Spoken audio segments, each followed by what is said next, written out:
I love my little fishes as they swim Can you about hear it? their home. Mm-hmm. I love my little fishes as they swim about their home. When the sunlight shines upon them and their colors begin to glow, I am drawn into a world where my heart longs to go. I imagine scenes of beauty and feel the warmth of love. I love my little fishes as they swim about their home. I have traveled the world over, but never found the peace Hi, that comes Dina. from watching Hey. my fishes as they swim about their home. My heart Oh, is this happy and I am content content to sit and and watch watch them them swim. swim. I We're will not gonna be be alone. alone while the Well, these fishies things are are in my fun. home. When the When the sunlight sunlight shines shines upon upon them them and their and the colors colors begin begin to to glow, glow I am and drawn drawn into a into a world world where where my my heart heart longs loves to to go. go. I I imagine imagine scenes scenes of of beauty beauty and and feel the warmth love. of love. I I love my little fishes as they I can swim see about that their though. home.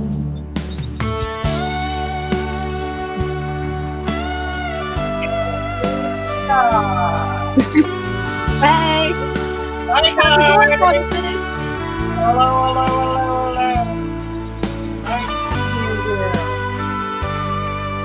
It's a wonderful day in the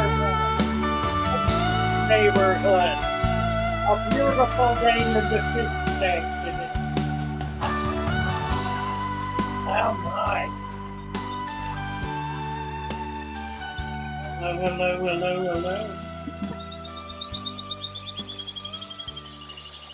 I see there's been so much conversation. So much It's a little conversation. hard to hear you, Fish. Um, The volume dropped. let's I'm not see. It sure says, why. well, I don't know. I'm using a new Now mic. it's good. Is that better? Hmm. I just got to be right into it. Is that better? That's way better. Yeah, I But can hear you okay. loud and clear now. All right. I'll just have to be right in it. Oh wow. Yeah. So many things going on. Hmm. It's this is the moment when everything changes. And it's going to either change for the better or it's going to change for the worse. Hmm. And I think the direction it goes in depends upon you and your heart and your spirit. Because how you see it is how it goes, That's it's it. how it affects your life. Hmm.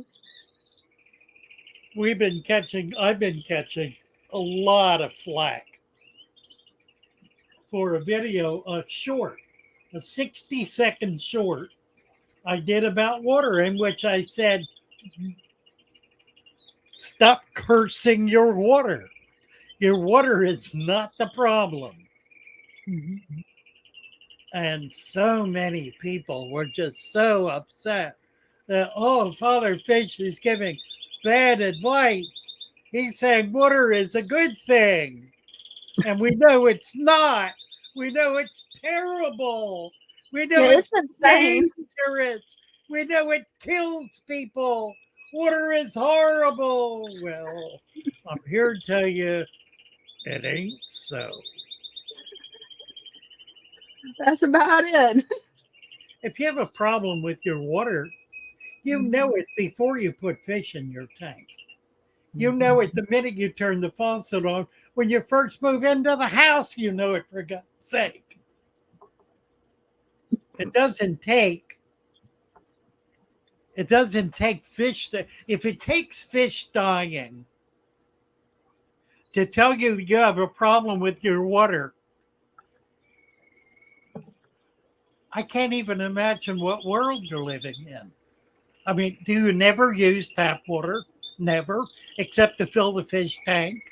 Do you not take baths? Do you not flush your toilet? Do you not wash your dishes? Do you not do laundry? See, Do I'm you glad not that you're use thinking the same thing I was thinking. I haven't commented on any of it, but I'm reading over it and I'm like, don't they use the water if it was dangerous? Wouldn't it hurt humans? I would think humans would be more sensitive in some aspects. So it's wild. glory. So I've been specifically condemned for failing to mention chlorine and chloramine. Condemned, I say. Condemned, cursed, vilified. That's Told horrible. that I was a cult leader. Told I was closed-minded, arrogant. It goes on. It goes on. It does go on.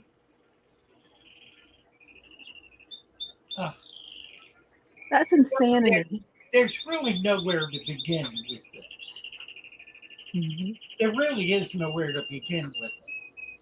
Chlorine is a gas. It's a gas that is compressed into water in liquid form. It gases off almost instantly. In an aerated tank with water, I spray water into my tank. I use the nozzle on the faucet and I spray it. That instantly gases off 100% of the chlorine. It's gone. It's gone. Yeah. Chloramine is another problem. That's true. Chloramine is ammonia and chlorine combined into a molecule. Now follow me here. Plants and deep substrate absorb ammonia directly.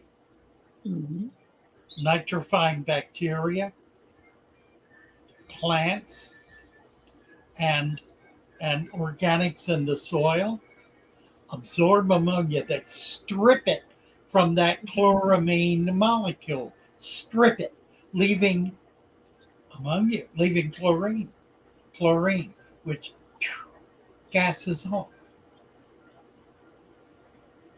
When you're setting up a brand new tank and you fill it up with water and you load it up with plants, I recommend putting fish in that tank on day 2, not day 1. I have never said put them in on day 1. Now, in 99 cases out of 100, you can with no problem at all.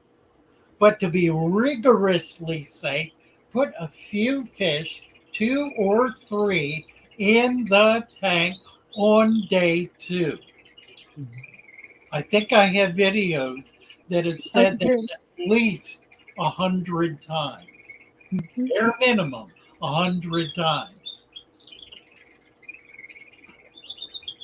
If you are insisting that I tell you everything I know in 60 seconds, then you need to get a life. That's it. Back off, watch some videos, and learn. I think what it really demonstrates is how threatening the Natural Aquarium is to everything that's been going on in this hobby for the last 50 years. It really does. For the last 50 years, the industry has built itself on chemicals, heavily processed foods, and expensive, unique equipment. 90% of the dollars spent in the industry, in the hobby, are spent on in those three categories. Only 10% spent on fish. That is criminal Yeah, it is. because all of that chemical falderall does nothing more than kill fish. It prevents the hobbyist from being able to set up, to establish a tank that is healthy. Mm-hmm. Now you can throw chemicals at that every day of the week in order to try to keep it from getting foul. Eventually you will fail. As 90% of the people who use the system that is being taught by the industry fail. 90% fail. 90% of the people who try to set up aquariums fail not once, not twice, but 3 times until they quit. And when they quit, they quit. Mm-hmm. This hobby should be bigger than anything else, than any other animal hobby. It's simpler to maintain. It's less obtrusive in the home. There are no litter boxes to change. For Right. God's sake. Right.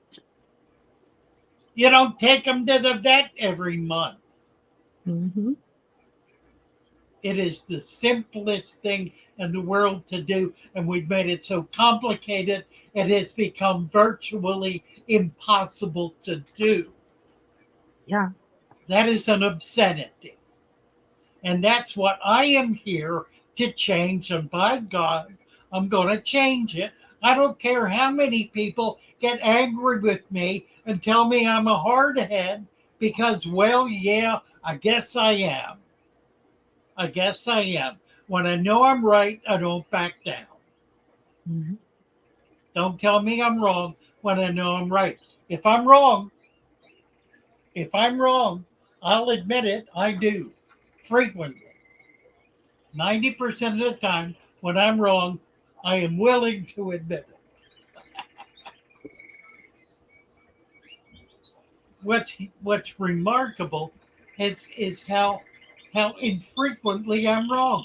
And it kind of startles me. But then I realize I'm no genius in this industry.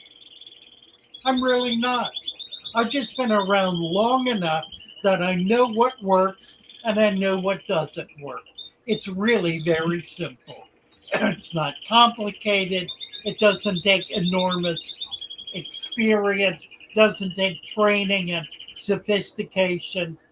It just takes keeping fish for a long time. And you learn stuff. You learn what works and you learn what doesn't work. And most of what's being sold in pet shops today does not work. No, Not it doesn't. long term. Not long term. Mm-mm.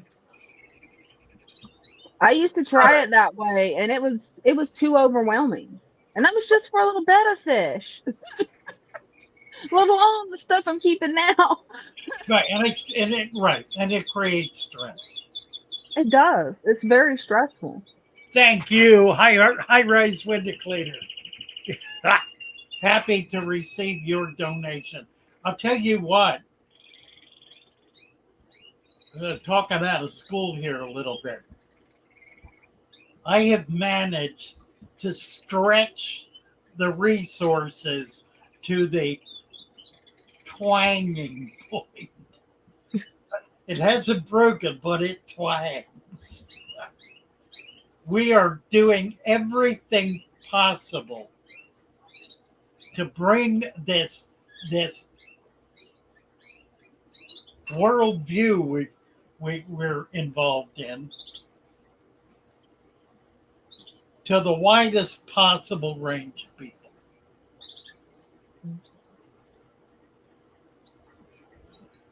And I can't say it's not working because it is working. If you simply look at YouTube, Yeah.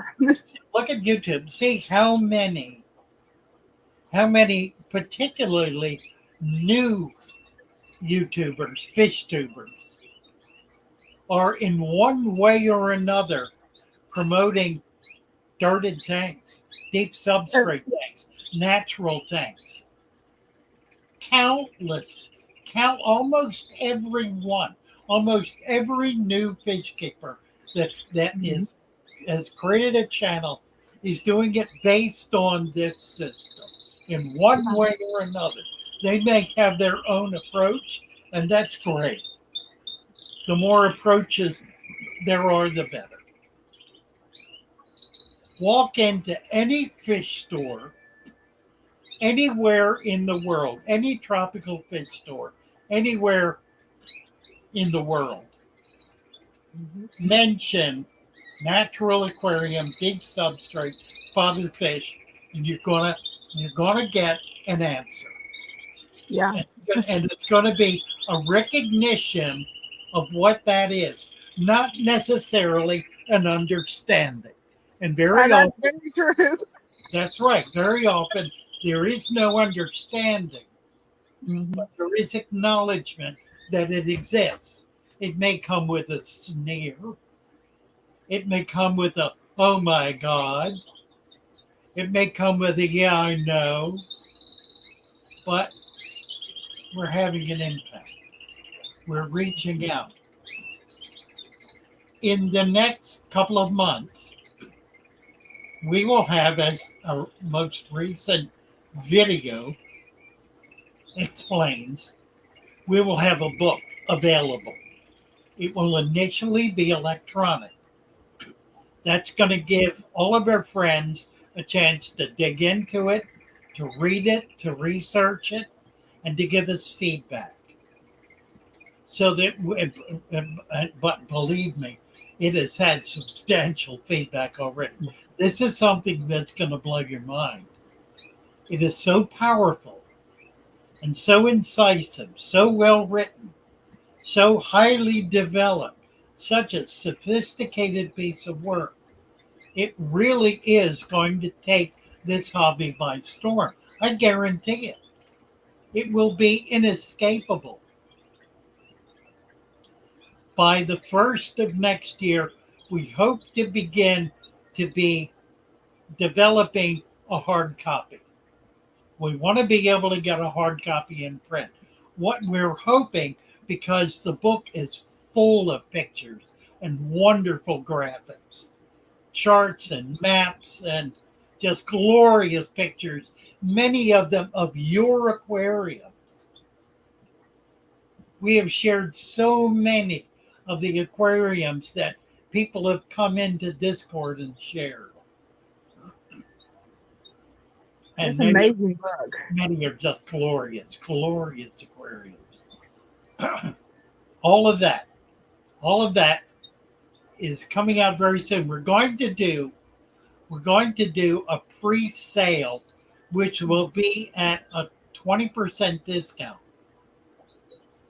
A 20% discount on the online book will be available by no later than the 1st of September. And then sometime, we hope, during the month of September, we'll be able to bring the book actually out and begin selling it. But we're going to give those who want to save a little money and be among the first to own this, to read and own this book, the chance to be able to support us in our final effort to get this going. So look forward to that. It'll be soon. All right, there's all that. I noticed that I haven't read a single comment yet, except I noticed Corey works at shrinking my bank account. Ain't that a fact? Corey and I went out yesterday. We went to Public Landing, which is on the Assateague Bay, Back Bay. And we went to a place I had been to once before. I I had been there several months ago with Anthony.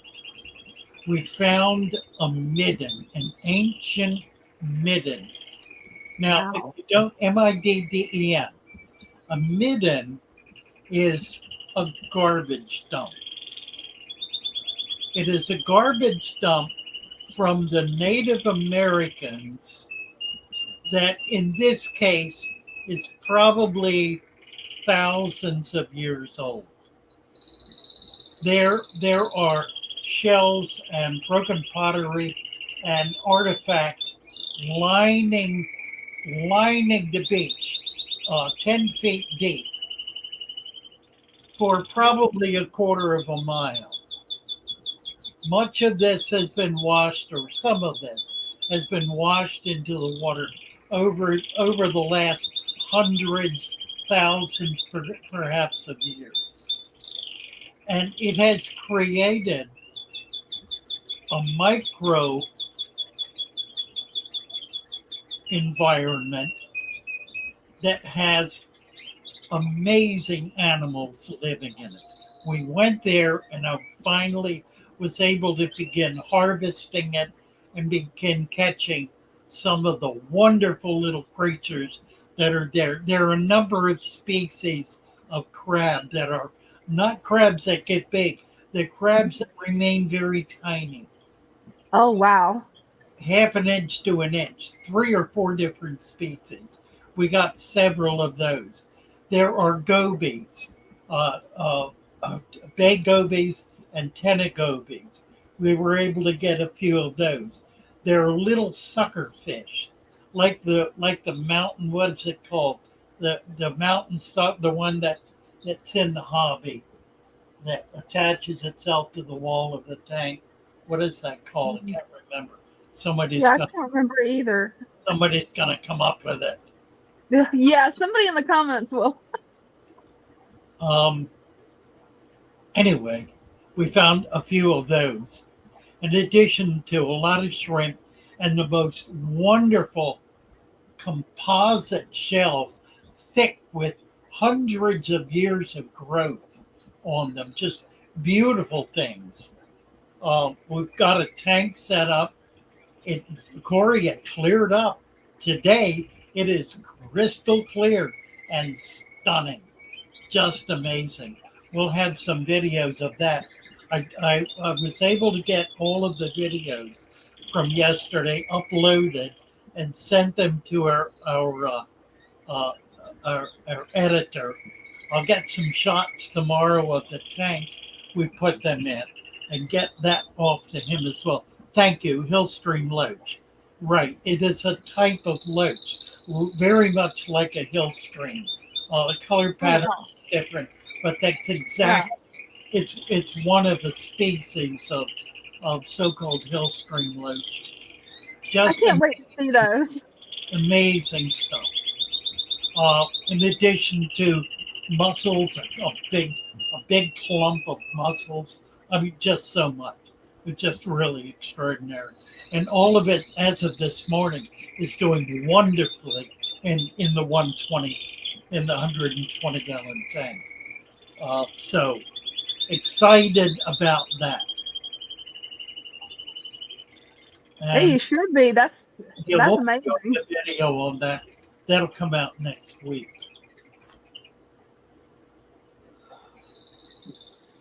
Erie first, fast flowing cold. Well, they don't require it. They do best with it. Absolutely, Erie. They do not require it. I've got hill streams in some of my blackwater tanks that have aeration but no flow. They've been in there for nearly a year and are doing really, really well. The tank that we're setting up, the salt tank, has a lot of flow in it. It's a brackish tank. Brackish the salt. We're pushing the salt level up because we want to be able to get some coral fish in it, particularly gobies, some Nemo gobies, clown gobies. we'll have those. And there are a number of other gobies that are just really wonderful that we're looking forward to being able to get in there as well. Right. I am having a problem, Dina. What's going on? I'm going to have to take a break here for about 1 minute. Can Okay. you I got you covered. a lot of comments in the stream. Yeah, there are. I'll be back as quickly as I can. Excuse me. Okay. Let's take a look at these comments, guys. I haven't kept hill string loaches, but I do have some coolie loaches now. My friend gave them to me yesterday. She's having a health problem, and couldn't keep her fish, so I've got her covered. Hopefully she'll be able to get better and she'll be able to have her fish back. But if not, she knows that I'm going to take good care of them.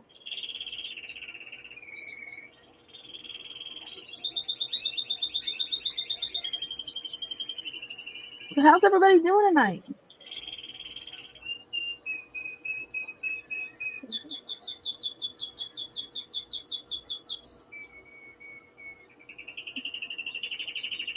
Looking in the comments to see if we can find something to talk about here. See, Neil, I don't think we have a name for the boat just yet. Father Fish is still working on that. And the book will also be available in print, but that'll be next year, I believe, when it'll be available in print. And the book is really good. The editing team let me see a copy of it, and yeah, it is going to be an amazing book that covers so many different topics. It's pretty much a one-stop guide to the world of natural fish keeping.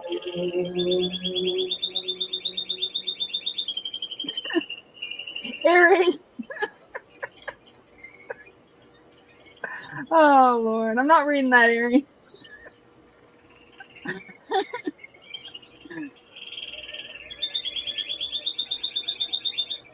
Yeah, I think for Ick, he raised it to 86, I think, for 4 days. We'll have to check with Father Fish on that to make sure. Thankfully, I haven't had to treat it, so I'm really glad of that. But yeah,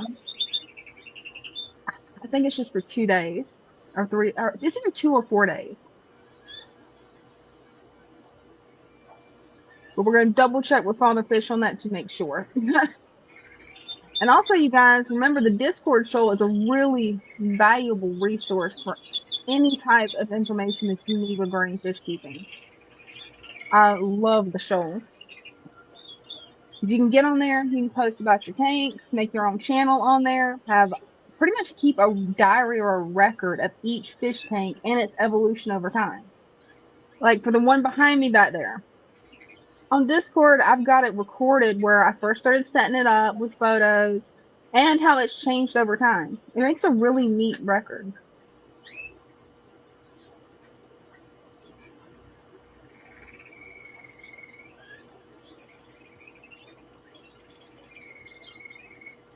The Mind After Dark, what's going on with your tank?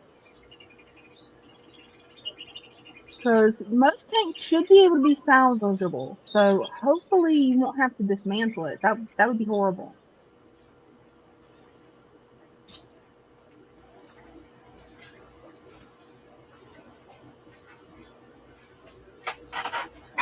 And yes, Chuck, you don't need to use any chemicals. No chemicals whatsoever. You don't need that.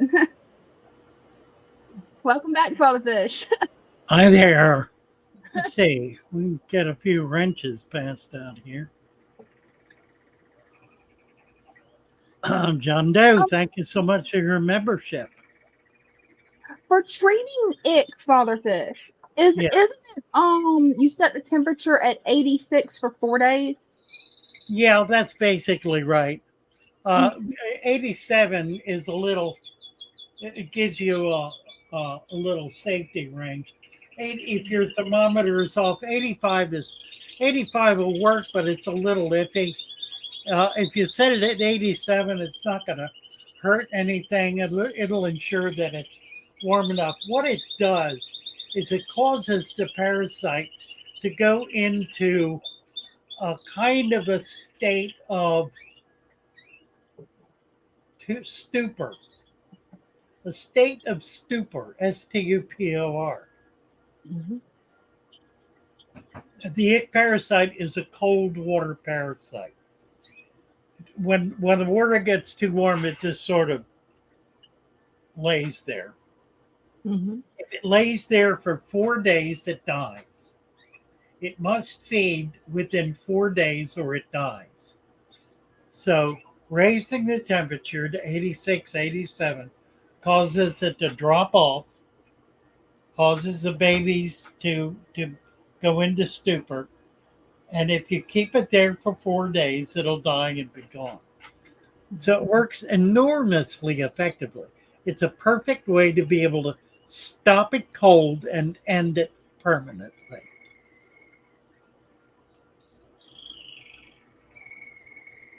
Let's see. The Mind After Dark needs a wrench.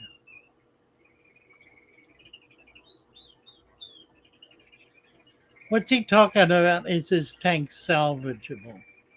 Yeah, he's trying to figure out if his tank is salvageable. His other comment is, I have a dirted tank with a thick sand cap.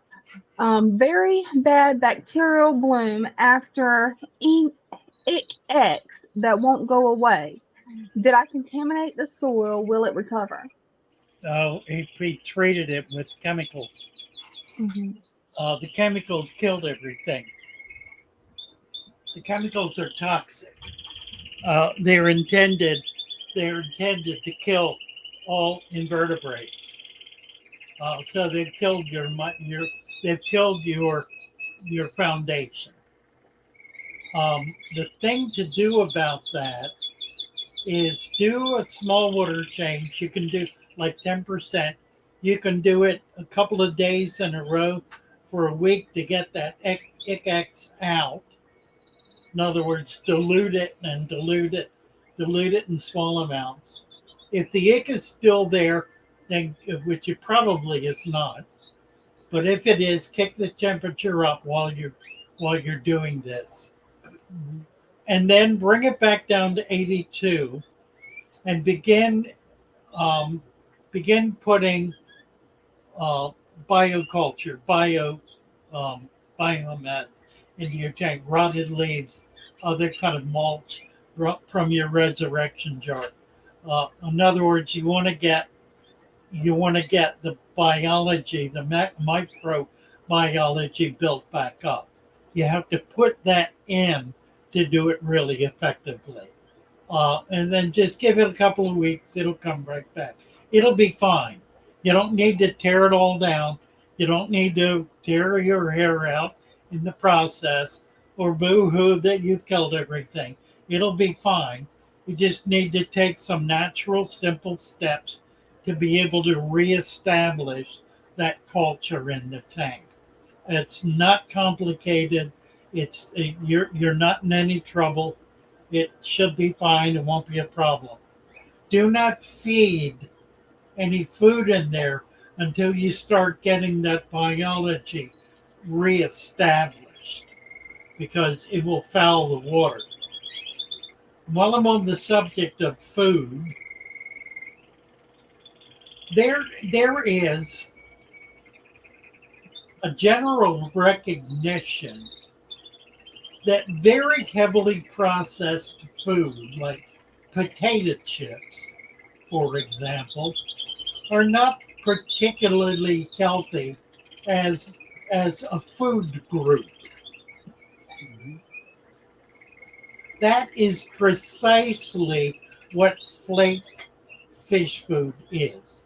It is potato chips. It has virtually no food value. It is waste product that has been boiled to a thick paste, spread on a fine surface, heated to the point where it dries hard, flaked, and banged. It is potato chips. They even add a little spice to it along the way to give it some color and flavor. I mean, that really is what it is. It is slop, miserable stuff that has been boiled down to the point where it becomes thick enough to pour out on a large metal tray, and which is heated to cause it to flake dry. And then it's scraped off, broken up, and banged. Nasty stuff. That's what I was just going to say. That sounds horrible for your fish. Really. I mean, that sounds just horrible. Would you try to live on potato chips? Mm-mm. Would not work. Would you feed your fish potato chips? Mm-mm. Nope. That's precisely what you're feeding them when you're giving them flake food.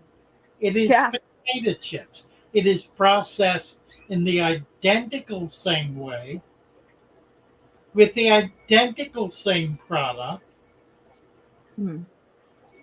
It is heavily processed so-called food that has virtually all of the fresh nutrients baked out of it. There's nothing fresh about it, nothing healthy about it. It is some elements that are cooked down to the point where they can be turned into something that will remain packaged for 100 years. Any food that will remain packaged for 100 years is probably something that should never be eaten. Right? And frankly, the same goes with all of the processed food. I mean, I do sell processed food. I try to get the best quality that's available in the world. I carried Otterheim for a long period of time, not because it was the very best, but because I could not get the one I wanted. I finally was able to get the one I wanted. It's called Prime. It's manufactured not in Japan as is Otterheim, but in Israel, manufactured for the aquatic farming industry. It's the primary food that is fed to the aquatic farming industry in Israel, which is one of the largest farming communities in Europe, if not in the world. It's huge, vast farms. This is a food that has been designed, developed for specific growth at various stages of the fish's life. So we've got food available in 3 different stages for babies, growing, and adult fish. And it's about the best there is. I mean, there is a convenience to feeding processed food. Yeah, there is. I want it to be the least processed with the most natural product in it possible, which does not in any way take away from or make the claim that it is better than natural live food. Nothing is better than natural live food. Absolutely nothing. All of my fish are fed blackworms. Live blackworms. Once we get the Daphnia culture going, the brine shrimp culture going, and the micro worm culture going, then we will have a broader range of available live foods. But all of my fish in the new shop will be on 100% live food. We will be selling that food. Generally, it's going to require overnight shipping. It typically will not survive 3 to 4 days in en route. So it's going to be a little pricey, but we are defraying the cost of overnight shipping by 50%. In other words, we're sharing that cost with you equally. It actually costs us a little more than 50%, but we'll call it 50%.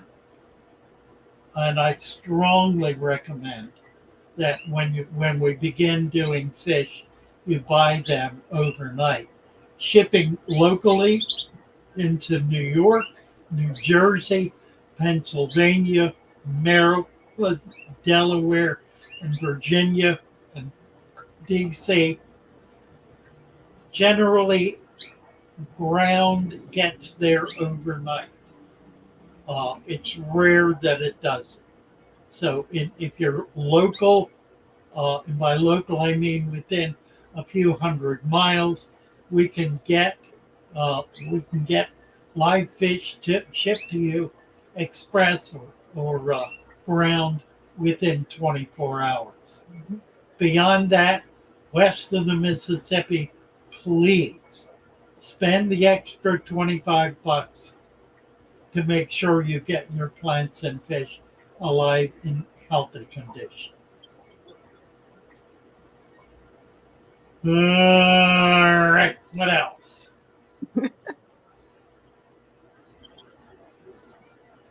Jerry Gerardo. I have a couple of natural tanks and happy with them. Thinking about setting up a shell dweller tank with all the rearranging of substrate they do. I wonder if you have any tips. You know, they really don't dig. If you have lots of shells in there, smaller snail shells that they can get into, they move sand around a little, but it's really just the surface. They don't dig down. To ensure that you're safe, make the sand bed 3 inches deep. But typically, it really is not going to be a problem with shell dwellers.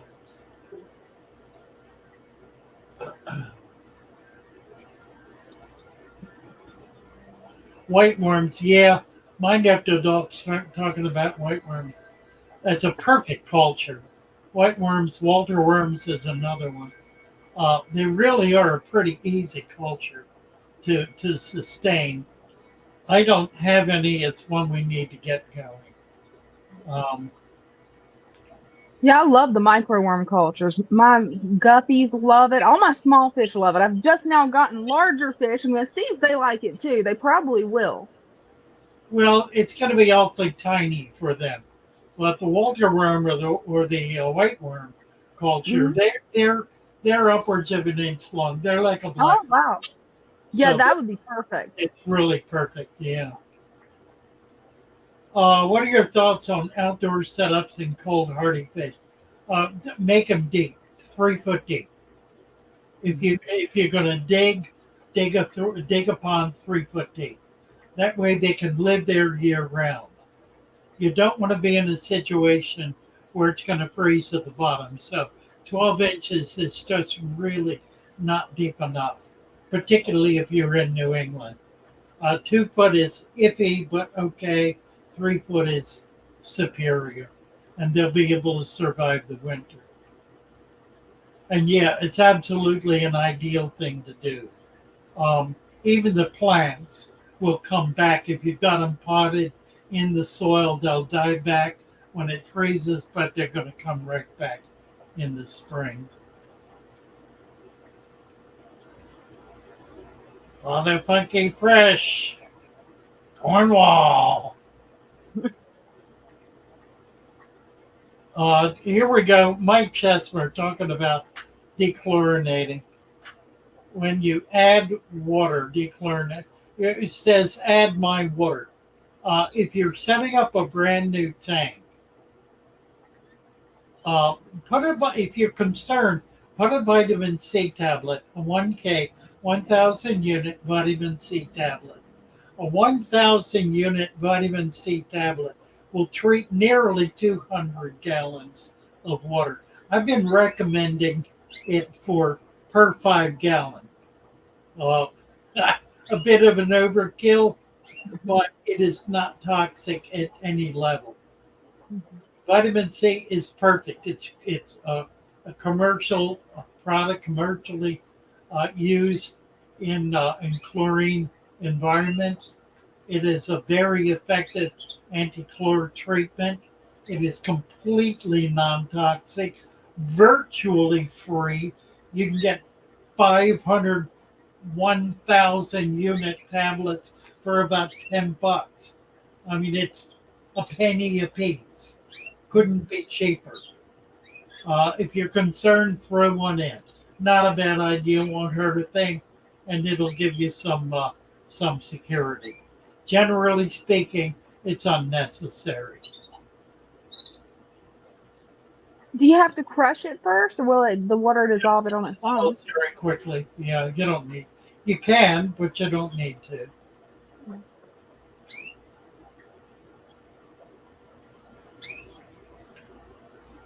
I made some pasta sauce and ate a bunch of it, and it is going through me like a rocket. Added too many hot peppers.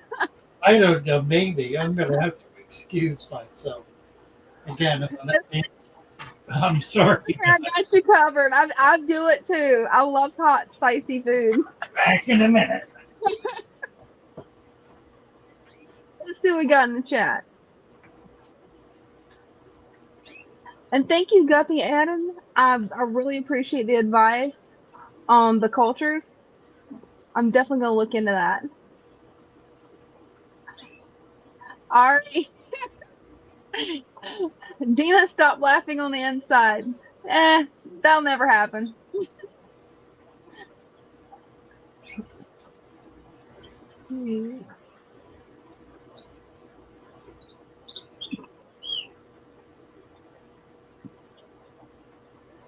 See, I'm looking for different comments. Well,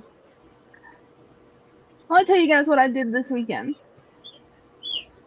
You can tell this tank looks a lot different.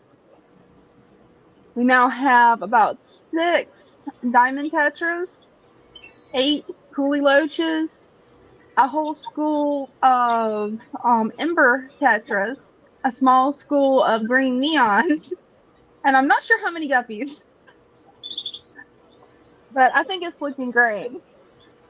And I'm so glad that my friend Caitlin's fish, they're doing well. We didn't lose a single one in the move. So that's always a good thing. All right, Aaron, how do you come up with this stuff? Man, how does he come up with this stuff?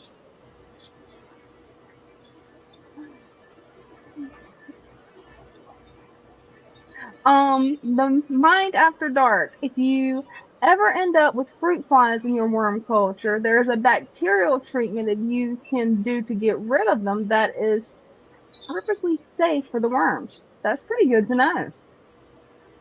That is really good to know.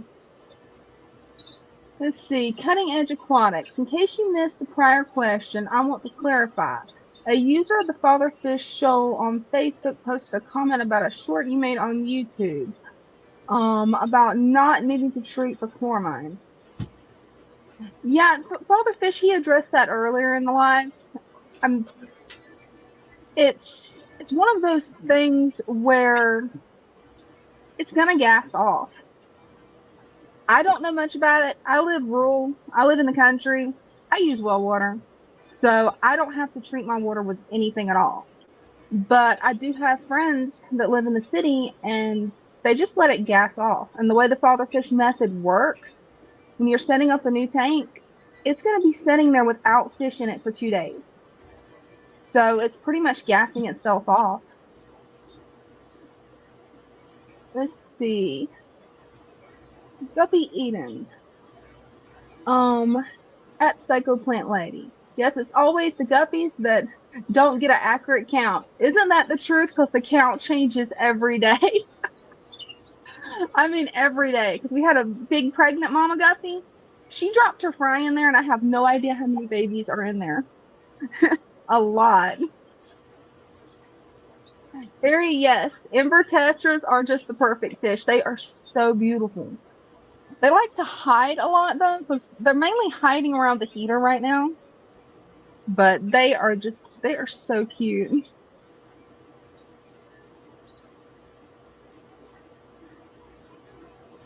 And yeah, Corey's right. Chloramine is an atom of ammonia and an atom of chlorine. When added, the plants will strip the ammonia atom, putting the chlorine atom into a solution to gas off. And yes, eerie green neons are so cool. They are so beautiful. Let's see. Peace Love Puppies wants to know what small kind of fish that don't need a heater would you recommend for my tank? I have bloodfins, white cloud minnows, and Japanese rice fish and cherry barbs. That's actually a really good question. Father Fish is back just in time. Give me a timestamp. It's Peace Love Puppies question at 6:36. What kind of fish don't need her? White cloud, and then Japanese rice. Well, you got them all. Generally guppies, mollies, a lot of the live bears are good with cooler water. And you might also consider native North American fish. Mm-hmm. The darters and gillies and minnows. Many of them are really very, very pretty fish. I'm having a serious problem here. Yeah, it sounds like it. I hope you feel better. I think it was the meat. I had sealed packaged beef, ground beef, that had been sitting for a while. It had no odor to it. It was a sealed package. So it didn't turn color. It was pink. But it had a funny taste to it. Yeah, that was probably it. I think that's really what did it. Are starfish made from stars? Yes, they are actually. That's why they're called starfish. Right. No doubt about it.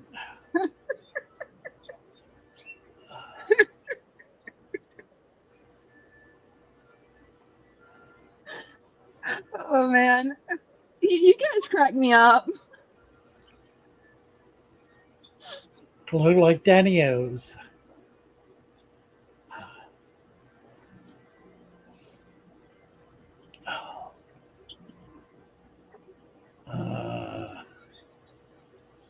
What else? Willie Vaughn 0007 said coolie loaches are the perfect fish too.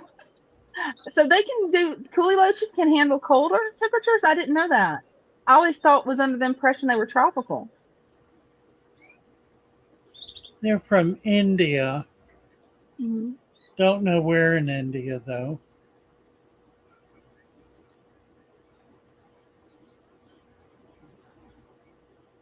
Sailing just got a wrench.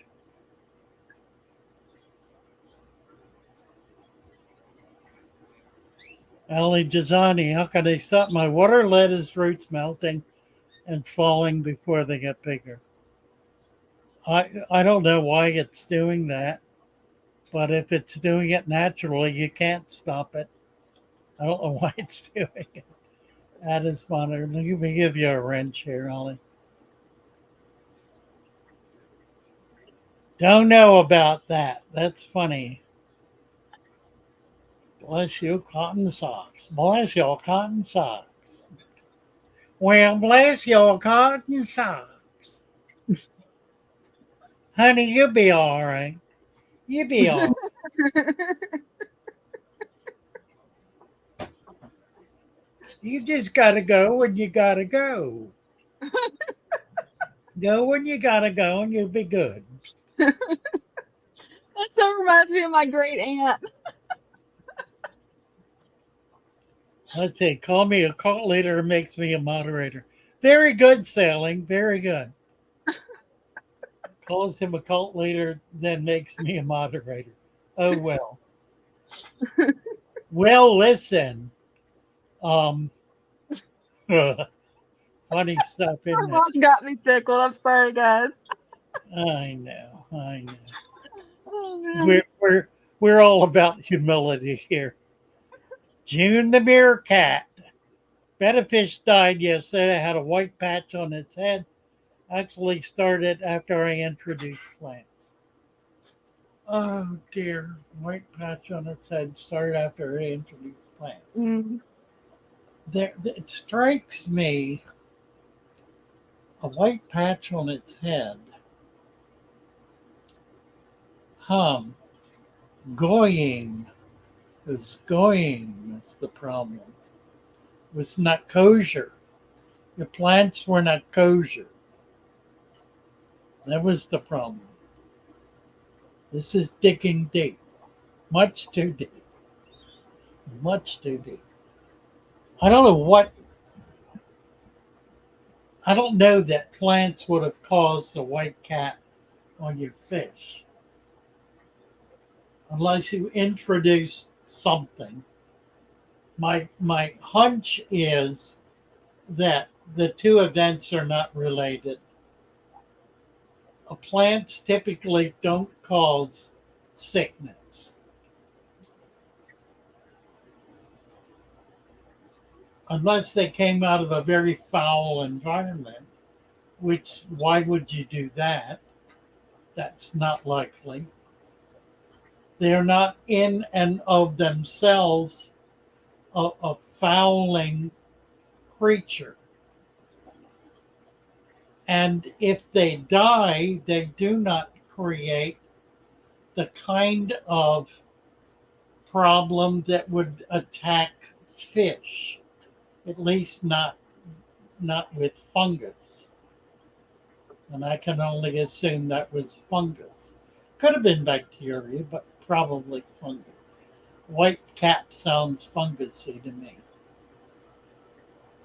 I would suggest the two events were unrelated and that your betta's sickness had more to do with the tank being foul than it did with plants being put in the tank. Now, that's not to say I could be wrong about that, but it doesn't sound like the plants caused the problem. I can't imagine a situation in which an otherwise healthy tank would suddenly kill a fish by putting plants in it. That's counterintuitive. Look for another cause. Probably fungus, Dubai, yeah. Could be columnaris. Not likely, though. Columnaris doesn't work quite that way, and it's more kind of subcutaneous. Oh, wow. Baby coolies. Will Bond found baby coolies. It's really quite easy to do that.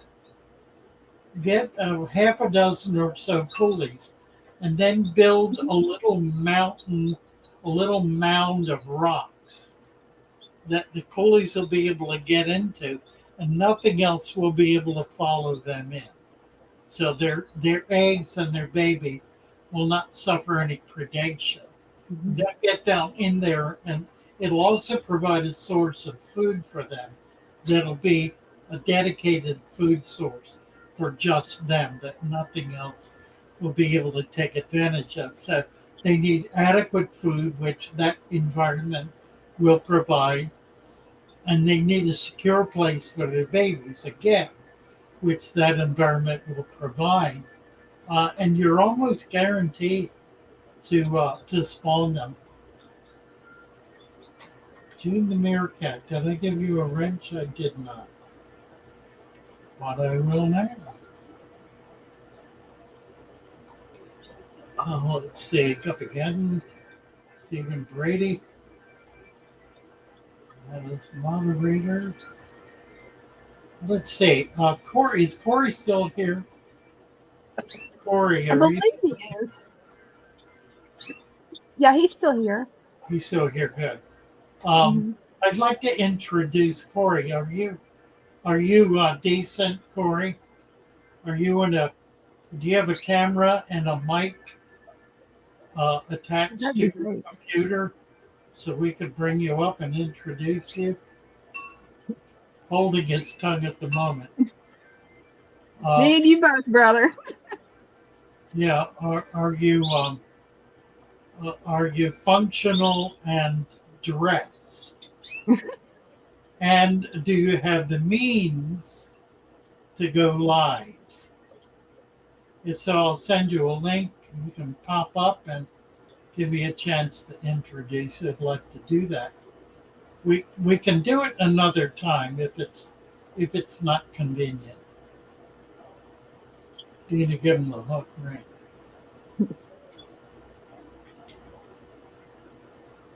Done. Oh, Maximum extent 24 hours. I hate bullies.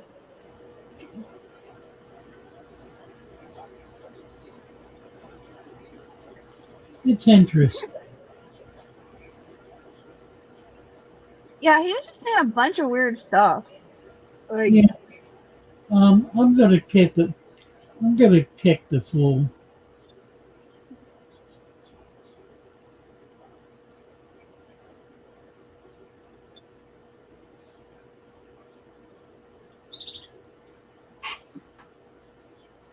Ridiculous. mhm. It was. Some people you can't be nice to. Mm-mm. Some of them you just can't.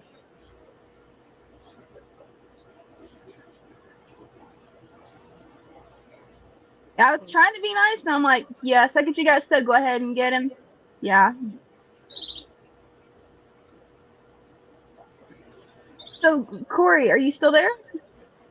Because it would be awesome to have you up here with us.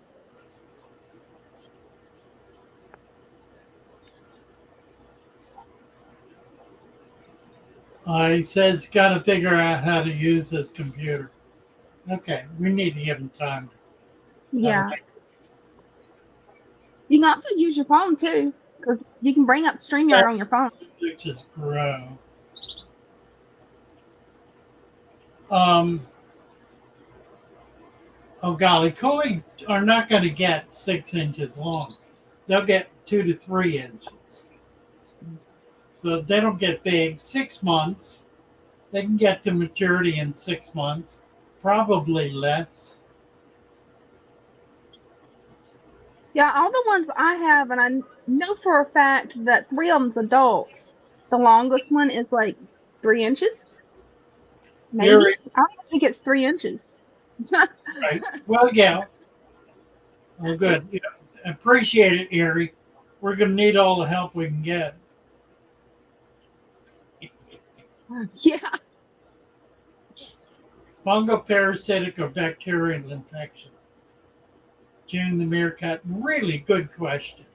How do you distinguish between fungal, parasitic, or bacterial infection? Let's see.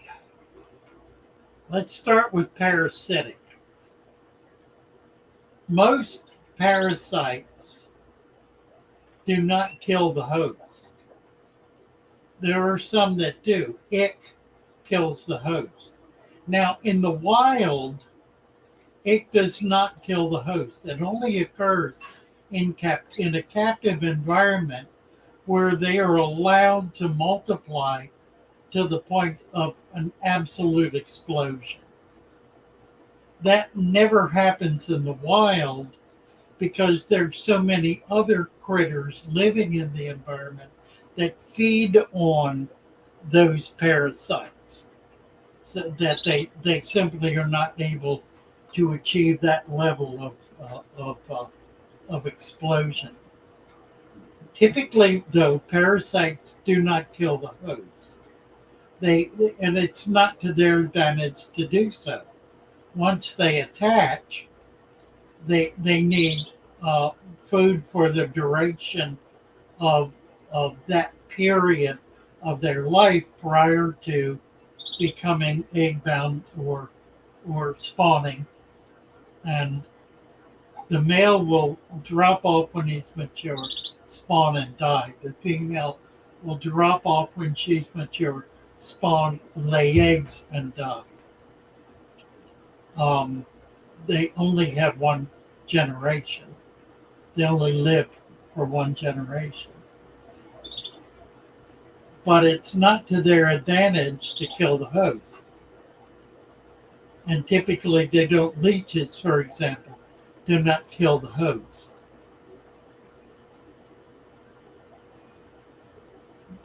Which means that you can tell it's a parasite because it is typically, not in the case of egg, but typically a single animal that has attached itself to the fish. And you can see it very often. It's large enough to be able to use tweezers and pluck it off. If it's like a gill fluke, for example, they get quite big and you can physically remove them. There are also other kinds of worm-type creatures, leech-type parasites that are easily physically removed. A fungus and a bacteria are not always easy to distinguish. Generally, a bacteria will begin to break down damaged tissue. It'll get an entree into the tissue because the protective layer, the slime coat on the fish has been damaged, which allows that bacteria to kind of zing in there, particularly if it's a ripped fin or an injury or like that. And it'll begin attaching and attacking live flesh. In the process, it multiplies and it begins to break down that flesh. The broken down flesh, the dead flesh, then grows fungus on it. And the fungus is like a flower. I mean, it kind of grows out. It becomes fungusy. So that there's a very clear difference between the appearance of bacteria and the appearance of fungus. Bacteria is surface. Bacteria is like hairs growing out of dead material. So here's the key. You do not treat for fungus. You treat for bacteria. You kill the bacteria and the fungus will disappear because it will no longer have anything to feed on. When there is fungus, you can wipe it off. It'll just peel right off. I've actually peeled it like peeling a layer of skin. And what it leaves is, it leaves raw flesh. If that's then treated with like an antibacterial ointment to prevent the bacteria from getting into it, then it will heal naturally and normally.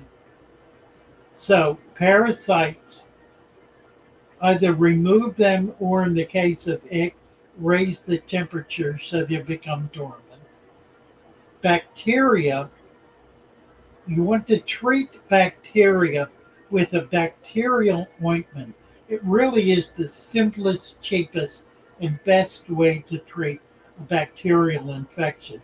And you can tell if a fin is beginning to get like red, the rays are disappearing and it's turning red.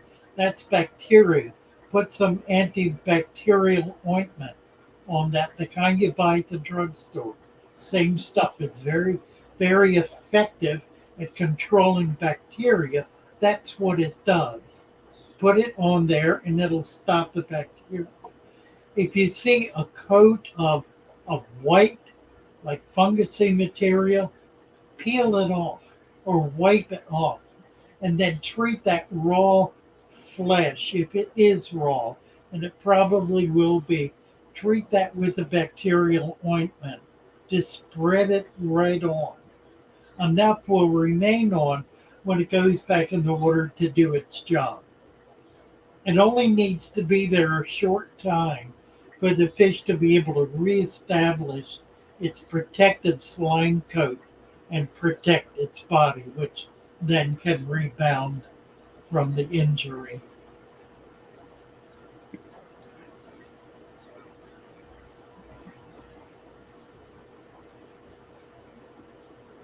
Oh, crazy stuff happening. Remember to click the like. That's Guppy's getting. Let's see. Corey needs help with the computer. We'll get you going tomorrow. If you get on Discord, we can use that. Yeah, definitely. We can get you up on Discord and then bring you over. That's very doable. Yeah. Oh, glory. What time is it? It is 6:59. almost 7. Let's do. Typically, fungus follows bacteria. If you have bacteria, you're likely to get fungus. So it will be both. But you only treat the bacteria. You don't treat the fungus. There's really nothing to treat because it's not affecting the fish directly. It's only feeding on what has died on the fish. Let's get some cards up. I think the new plant. I would like to talk about the new plants. Oh, definitely. You want to get those up? And I need to grab the other one real quick. There we go. Okay, this is something remarkable. This is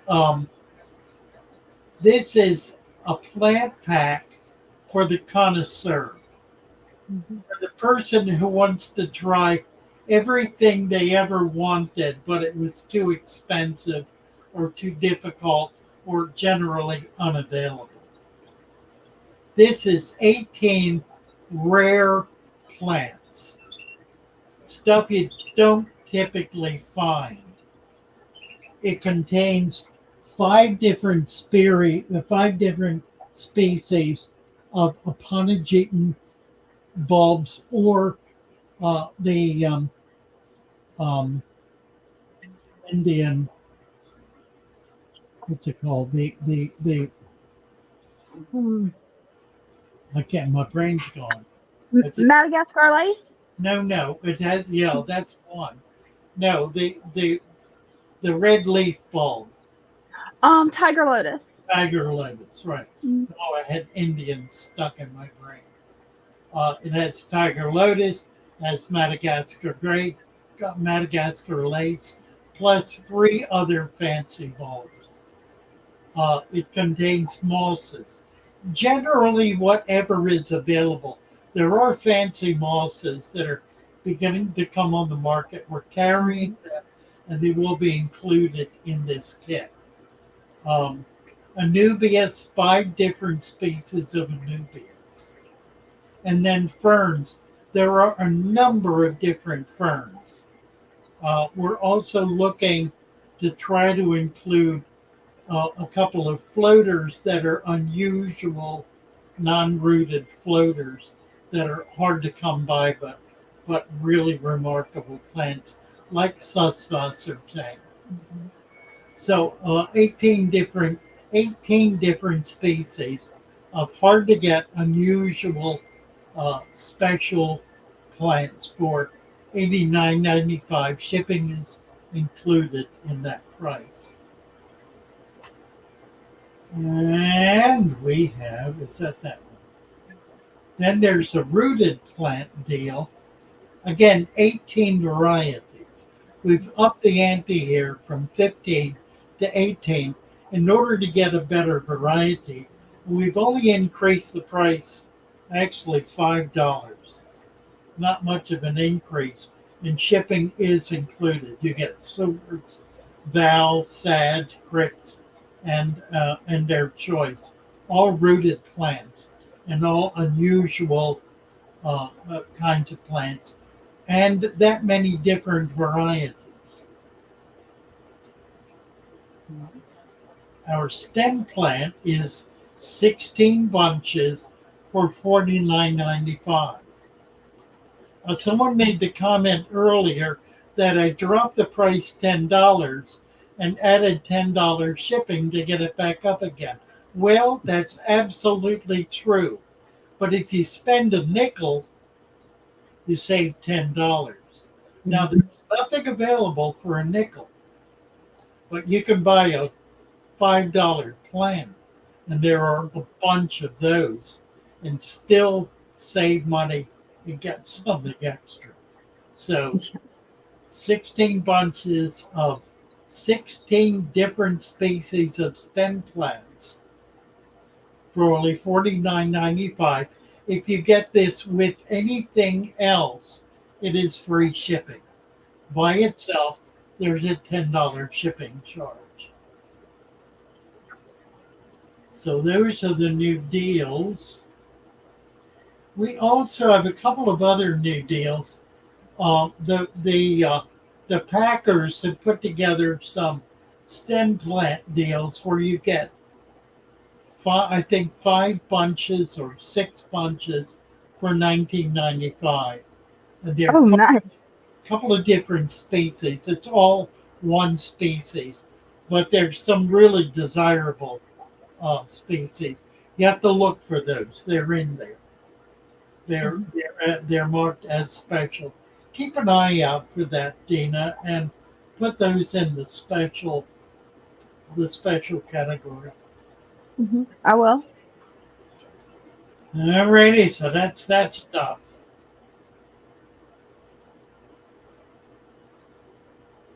What else we doing?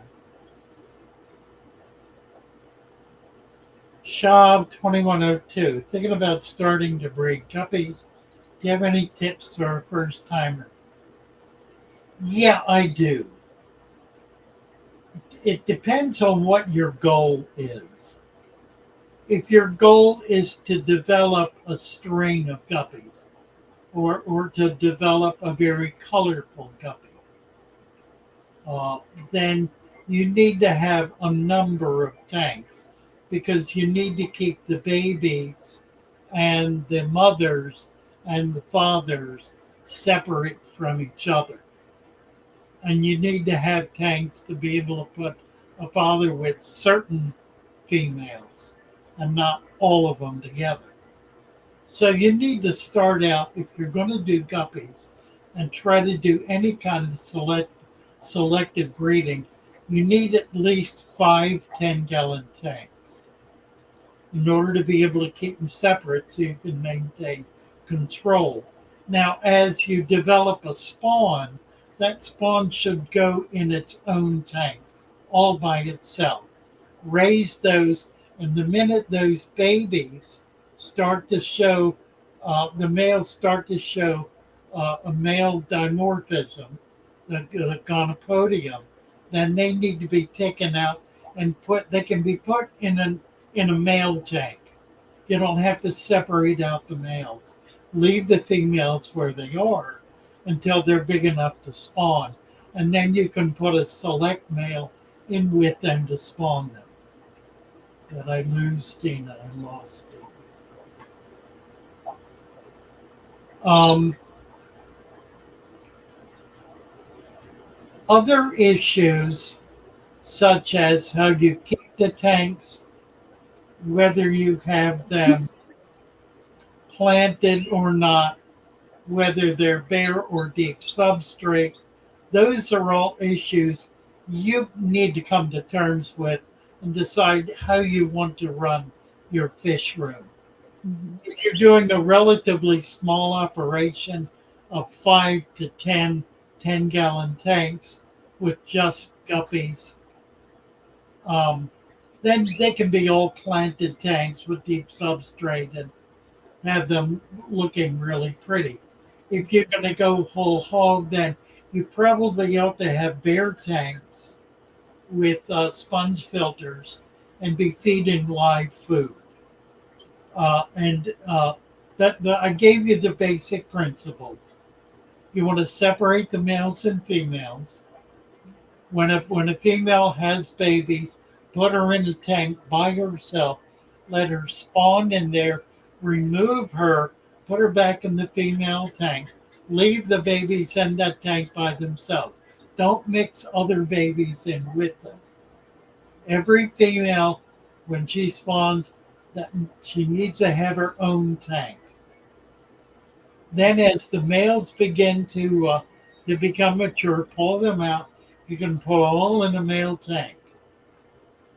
Unless you want to separate them out genetically and keep records of them, that's a far more sophisticated operation. Nothing you need to do when you're starting out. All the males together, all the females together, new females, virgin females, keep in their own tank, spawn them, and then as you spawn more, you can keep them together, pull the babies out, and just continue that process. You can do it with 5 to 10 tanks, and by moving them around, be able to keep babies in baby tanks. That will give you the opportunity to be able to keep an eye on the males as they develop. You want to give them, the males ought to be in a much larger tank, a 29 or even a 55, that where you can keep all of them and give them a chance to be able to mature. By keeping nothing else but them in there, they're not likely to fight or tear each other apart. You'll be able to keep pretty good finnage and be able to separate out the ones that are particularly nice. And that'll give you a chance to breed the really good ones to your virgin females. Mm-hmm. So there's that. Yeah, I think what happened on my end, the reason I dropped, I think it's the storm. Oh, you got another one coming. Oh. Yeah. Yeah, you can see how dark it already looks outside. It's usually really bright outside at 7 o'clock. So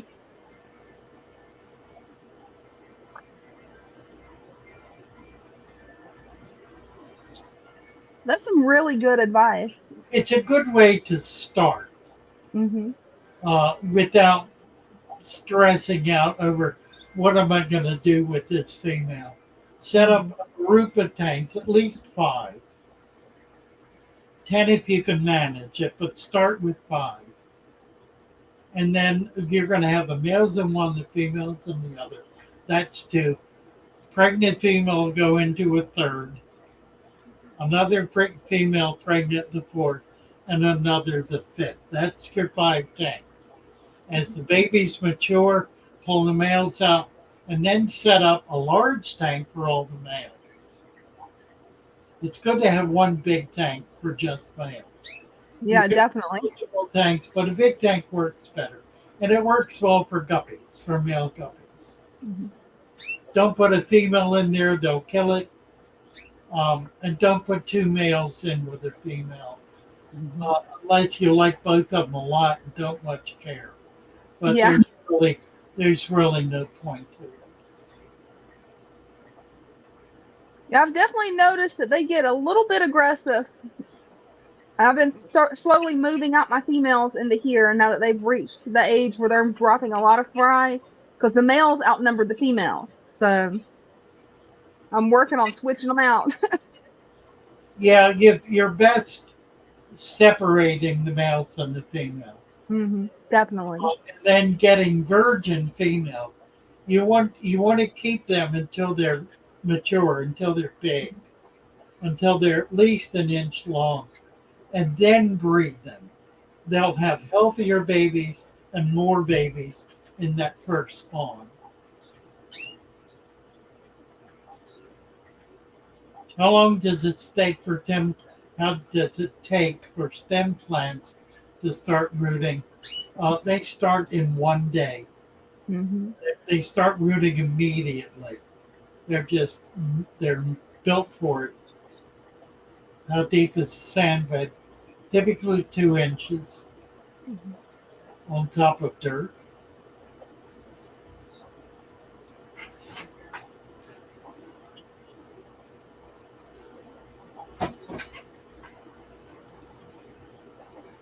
Oh, what else?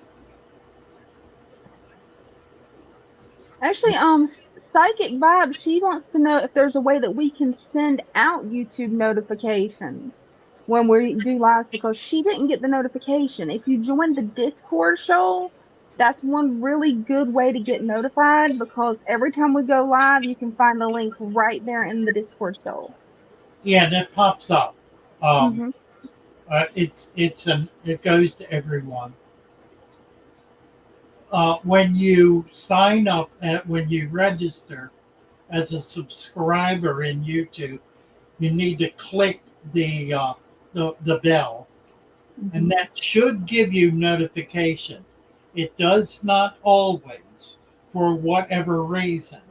I've got probably, I think, 25,000 subscribers with the notification click, and only about 5,000, if that, actually get notification.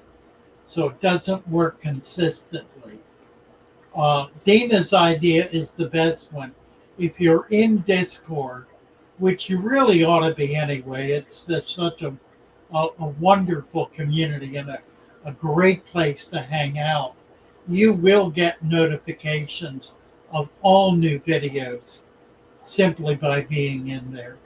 It'll pop up on your notification link channel list. What it'll give you is it'll give you a what is it? A bell, a star, a something. Yeah, I think it's a bell. It's a bell on the I think notification so. on the channel for that particular channel.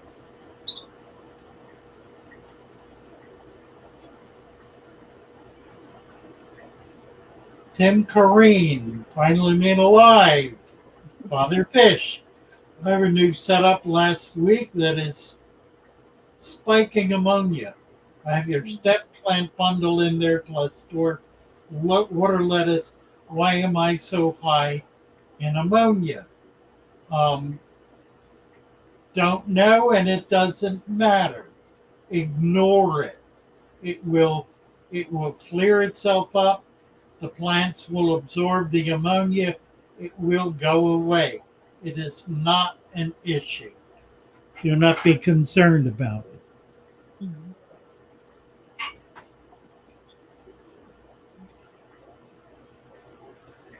Guppy getting substrate should be sterile. What is that? I don't know what this is all about. Yeah. Penabosic, David Reynolds. Not sure. David Reynolds. Where's David Reynolds? What's he talking about? Yeah, I'm looking for him now.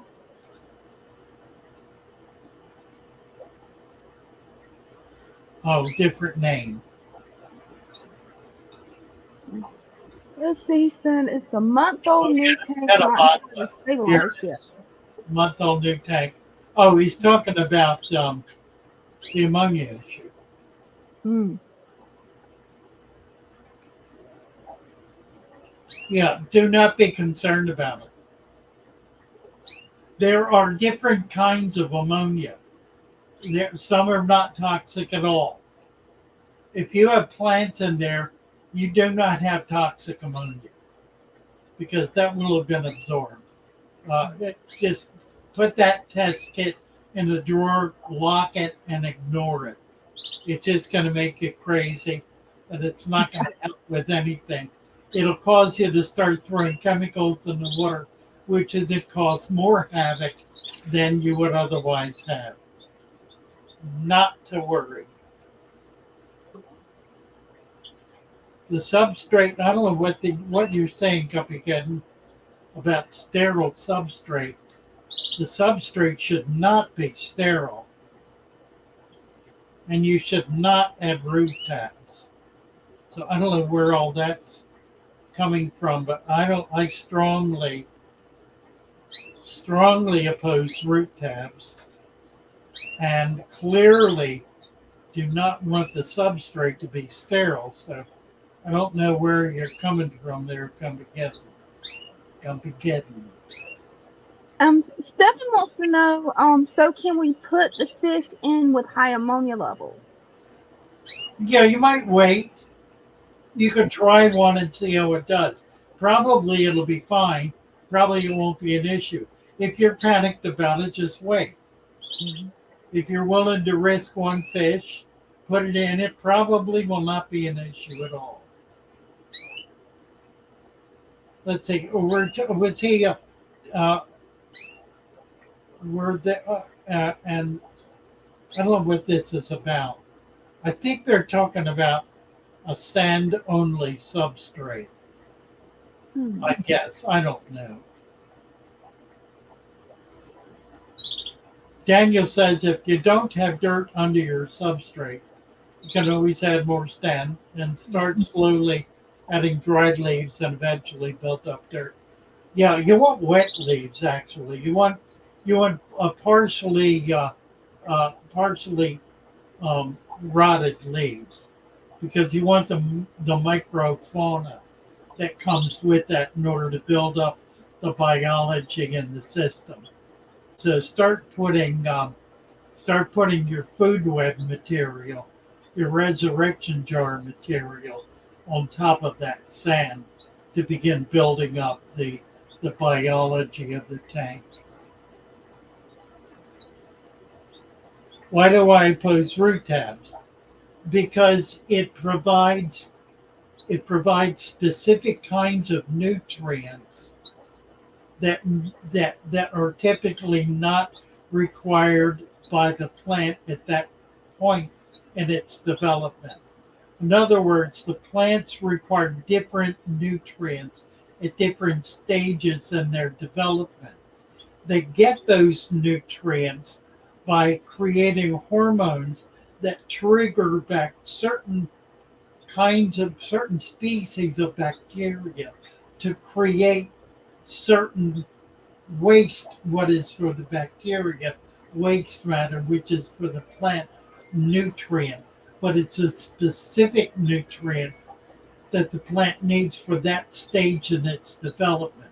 By putting root tabs or other fertilizer in there, you're preventing the plant from being able to send out those signals to the bacteria. You're overwhelming the biology of the system with a chemical attack that provides only a very specific nutrient that prevents the plant then from being able to grow naturally.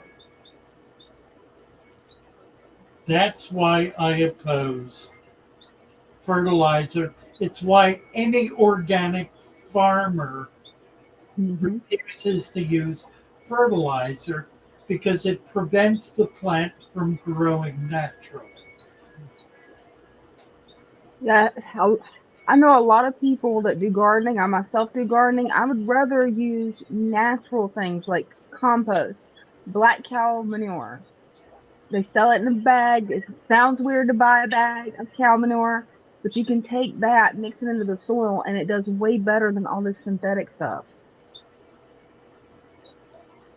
Yeah, what it does is it provides the foundation Hmm. for whatever is required by the plant.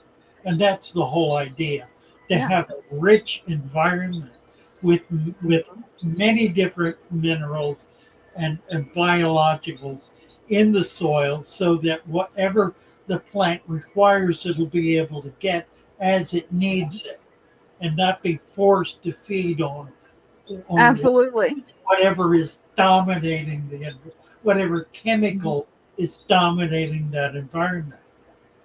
It works very effectively with corn crop Hmm. because it produces leaves and fruit. It does not produce roots. It does not produce stems.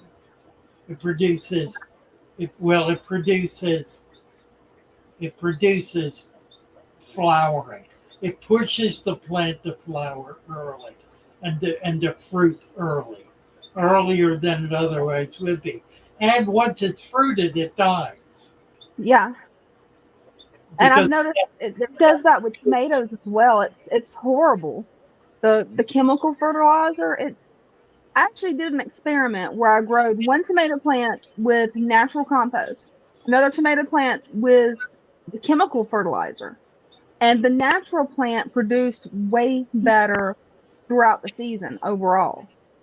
It actually had a longer life. well, I'm sure aquatic plants work the same way. tomato is a vine. Hmm. It theoretically lives forever. Yeah, I wish it would, but when second it gets too cold here, then it's Well, yeah, done. it's a tropical plant, Hmm. so it can't survive in cold weather. Yeah, now down south, further south in Florida, oh yeah, I think they Yeah, keep tomatoes year round. it is a great greenhouse plant. It'll Hmm. do well year round in a greenhouse. Yeah.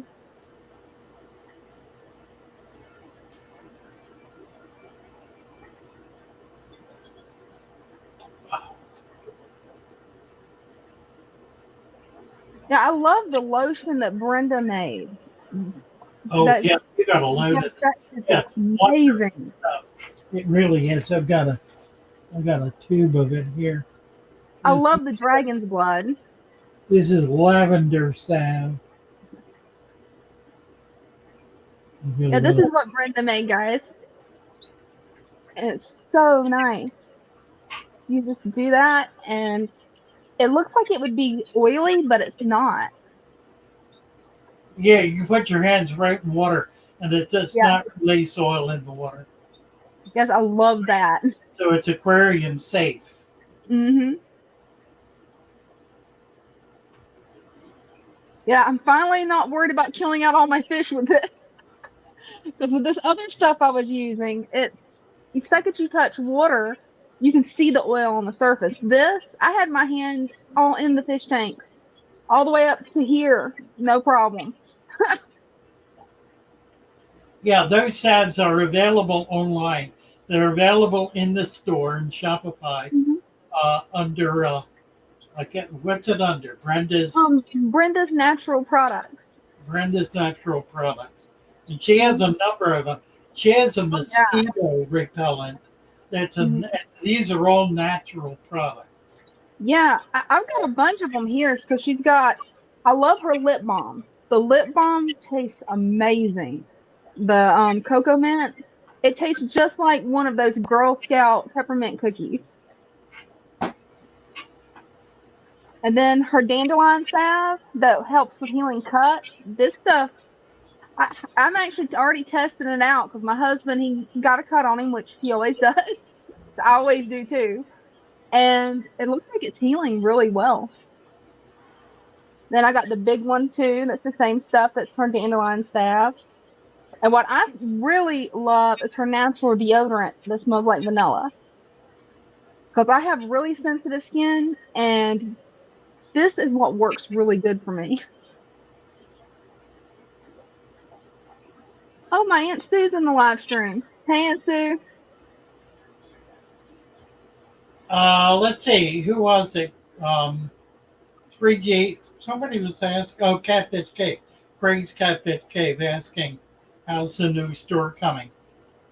We have Adam is going to start working full time with us on the store starting this week.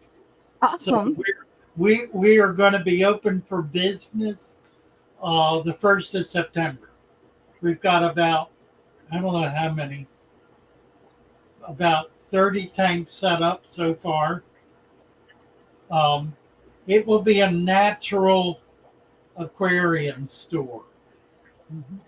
So we're not only going to be teaching, all of our tanks will be set up as planted natural aquariums.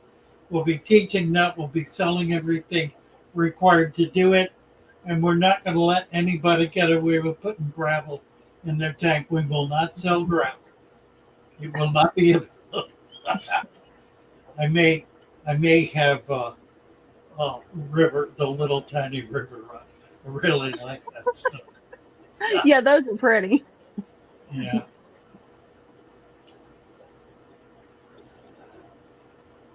Mary Val and my beautiful Betta died, found him thrashing around in a patch of hair algae.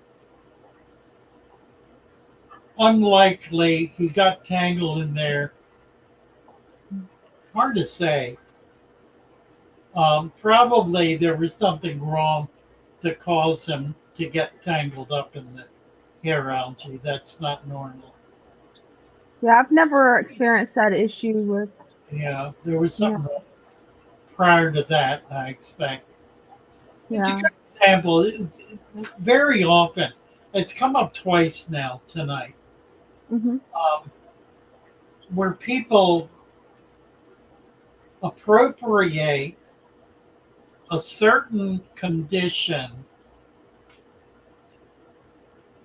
as a way of explaining a certain event, like a fish dying. Hmm. My fish died when I put new plants in the tank. I don't know any circumstance under which putting new plants in a tank would cause a fish to die. Those are coincidental, unrelated circumstances. But that's the kind of thing that we do. We something bad happens, and we think back, what caused this, or what did I do before that happened? And we may land on something that is in fact completely extraneous. So that kind of approach is really not helpful. It's more helpful to take one step back, not 10 steps back. Take one step back, look at the problem, and try to understand what that problem is. A dead fish, why is that fish dead? Not what possibly could have caused it, but why is it dead? What in fact specifically killed it? That can be very difficult to determine. But until you determine that, you really cannot know what caused it because it's all theoretical at that point. The sun came up this morning and a fish died this afternoon. So the sun killed my fish. I mean, it's like that. And Yeah, that's it is. it's so important to avoid that kind of conclusion because it simply isn't helpful. Don't leap from effect to cause. Understand effect first. understand effect in all its permutations. What is the effect? What really happened here? Not what caused it. What is it that actually happened? When you see that and get hold of that and determine that, then it becomes possible to to to determine a cause for that. In other words, if you look at the fish and it's got a big hole right in the middle of it, then you can begin looking for things that would cause that hole, Absolutely. or a tear, or an eye missing, or the gut chewed out of it, or whatever. Try to find try to find the actual effect that led to death. Mm-hmm. Then you can begin to get at what caused that specific effect. It takes a lot more effort and a lot more discipline, and it's a much more difficult thing to do. But it'll give you a way to be able to get to actual causes. Now, the good news is after you've done this 8, 10, 12, 15, 100 times, that doesn't go away. You know that. You see something, you see what it did, you know what caused it because you've already researched that. You've already looked at it, you've already understood it. You've already seen how that event caused that event, caused that condition. And if you look and you find that event and remove that event, remove that cause, and the effect stops, then you know you've got it. So take the plants out. It's not going to cause the betta to come back to life. But if you put another betta in there and it still gets fungus, gets a cap on its skull, then you know the plants didn't do it. And I'd be willing to bet the plants didn't do it. Because I can Absolutely. imagine how they could.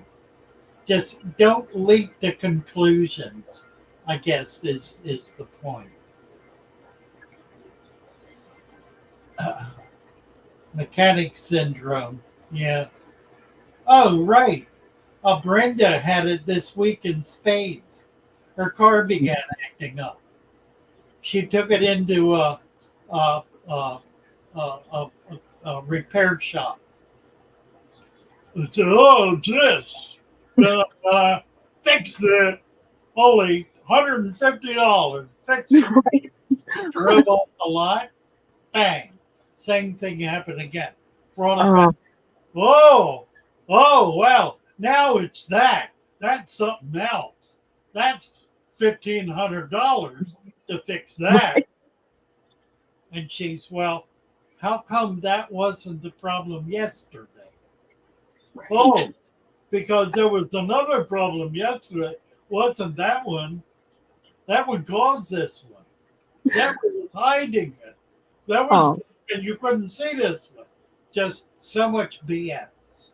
Yeah, it is. So we went to a dealership and got her a new car. Awesome. Done with that. Fixed the car. Mm-hmm. Fixed right out of it. Yeah, we've been having problems with my husband's car because it's this dumb sensor that makes the brakes lock up while you're driving.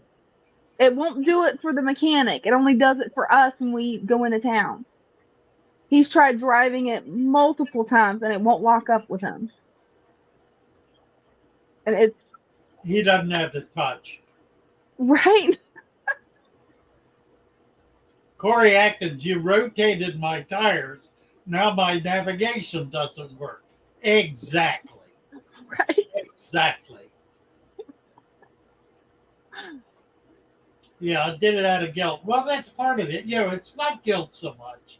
I mean, part of it probably is. It's more just an intense desire to figure out what happened so you can prevent it happening again. And it's amazing how many people do dumb things because they believe it's protecting their fish. And it's not. It's the whole thing about dirt. Oh, I can't put dirt in my tank. Dirt will make the fish sick. Dirt is a bad thing. It's not a good thing. Dirt is, well, it's dirty. Dirt is not good. Dirt is bad. I don't want dirt. It's dirty. Dirt is.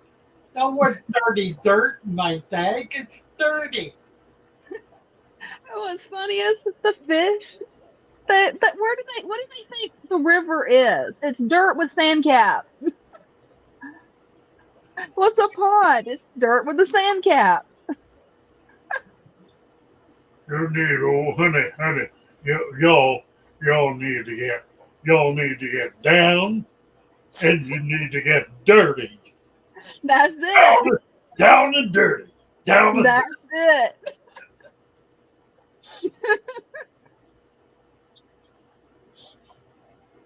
Accident mitigation. Don't know what that is. I don't know, and I don't want to know. It's done. I spent all my savings for the last week to get her a car. Yeah. But I should mention that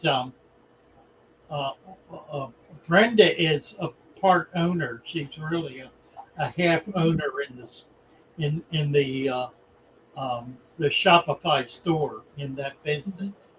So it's half her business.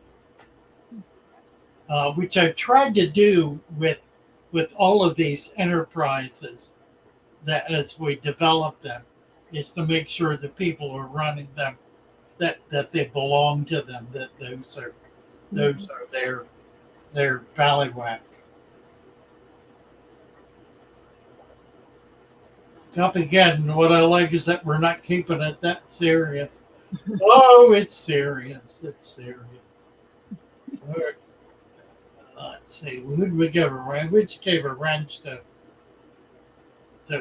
John Dragon. John Dragon. Bears Crochet Critters. Called the dirt in my muckers. That's funny. Bears Crochet Critters.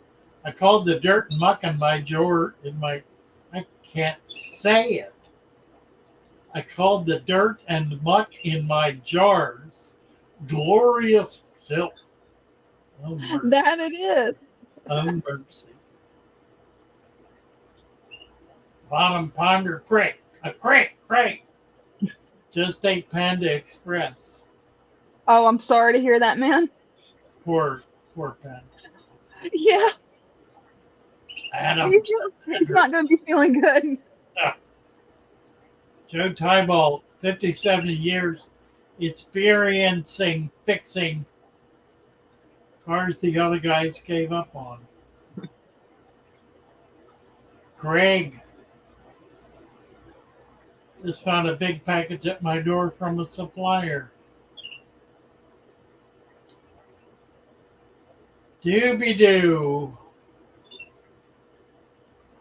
Bob's here for the last 15 minutes. Grid US 3R needs a wrench.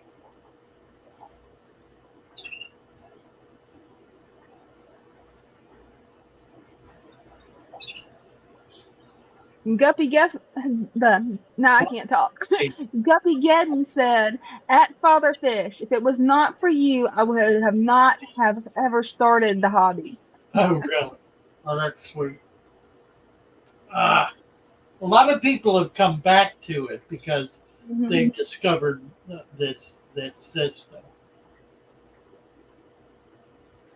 Yeah, you know, the proof is the success of thousands of people.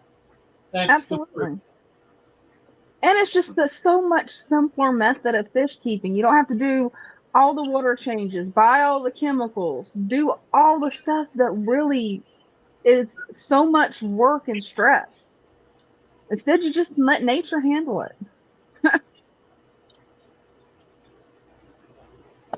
Oh, wow, Matt, down in South Florida, wants to do a food web from irrigation canals,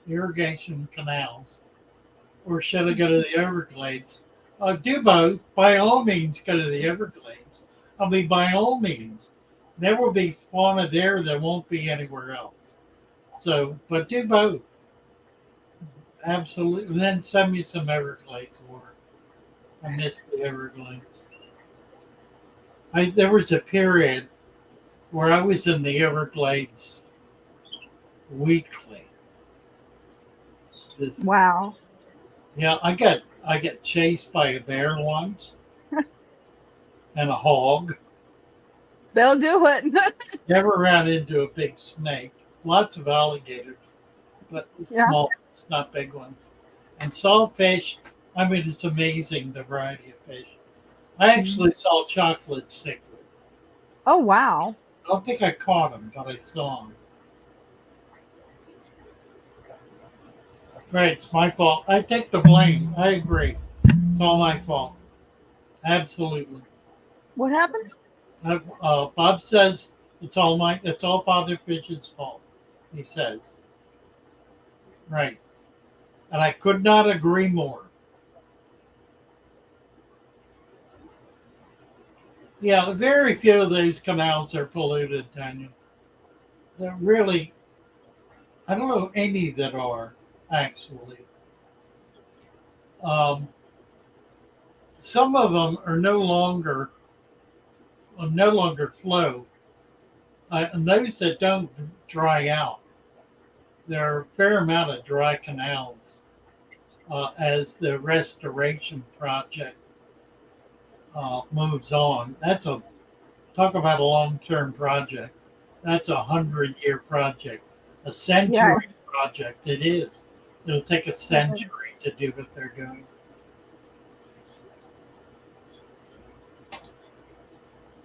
Yeah, it's funny. I've lived in Florida my whole life, was born here, and I've never actually made a trip to the Everglades yet. One day I'm going to have to do that. Yeah, that was one of the things I found really interesting about living in Florida. It's such a geographically large state Hmm. that without taking trips that last days at a time, you can't get from one end. I mean, to get from the Panhandle down to the Keys, that's like 3 days of driving, 3 days of solid, steady driving. It It's is. an amazingly long distance.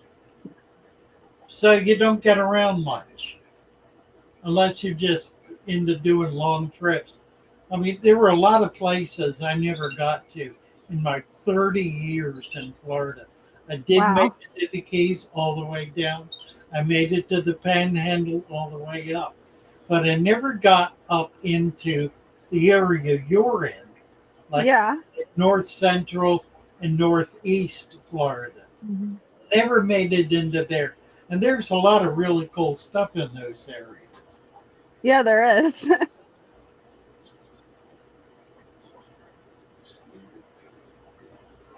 Typically, especially if you get in the swamp areas. If you go toward the Georgia line, yeah, in the swamps, you'll find a lot of interesting stuff. yeah, you bet. You bet. Yeah, Guppy said, there are many more fish YouTubers affected by your teaching who wouldn't admit it.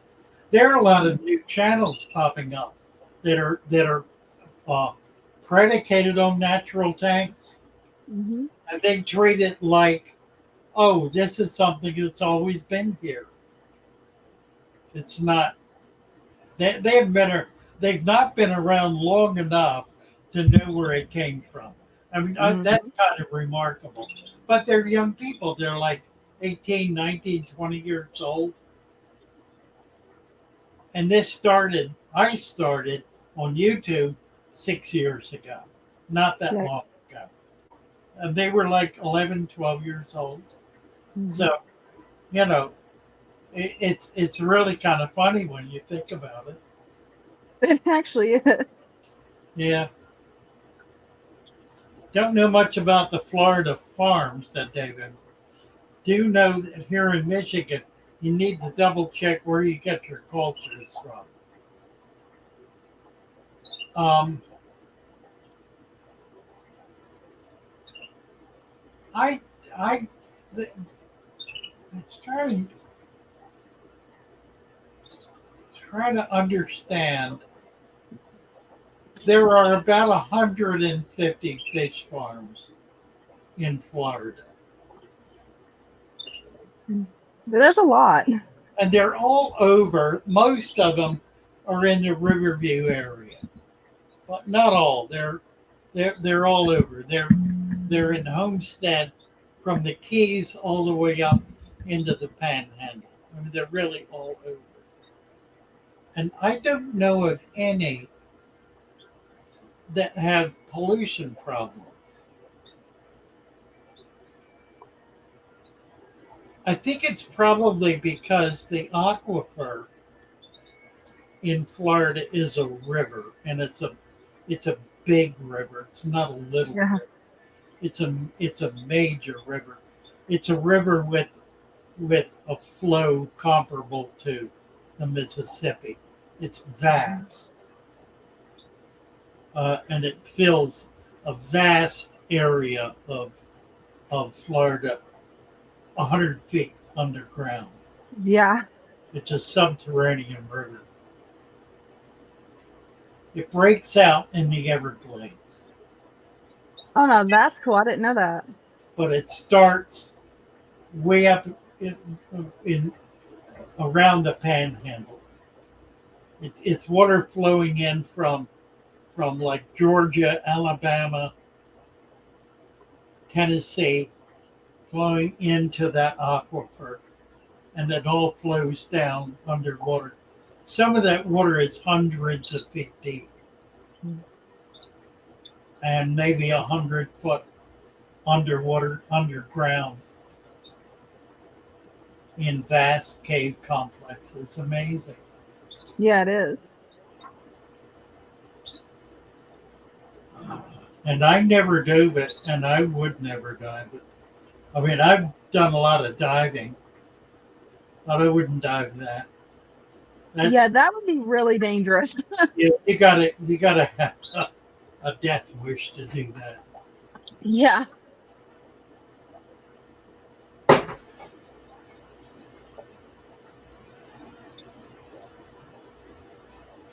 That's something I Oh, always wanted to try though is going scuba diving. I've actually never been diving before. oh, scuba's wonderful. You need to do it. You really need Yeah. to do it. It's remarkable.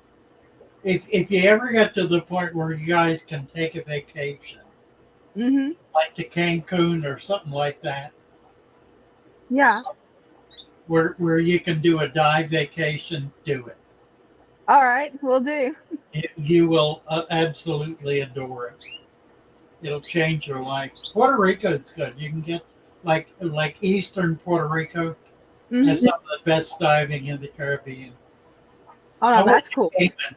I did my first dive in Cayman, Mhm. on Cayman Island. Got certified and dove on Cayman, and that was remarkable. Just an unforgettable trip. That was many many years ago.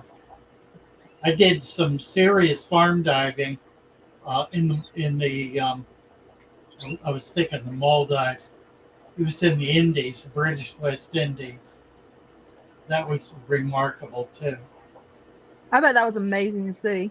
Uh, some of the best diving was in Haiti. Magnificent diving in Haiti.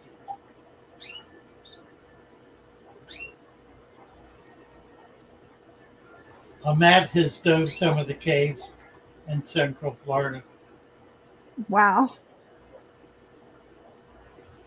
A cave diving, I would be very scared to try that. Yeah, yeah.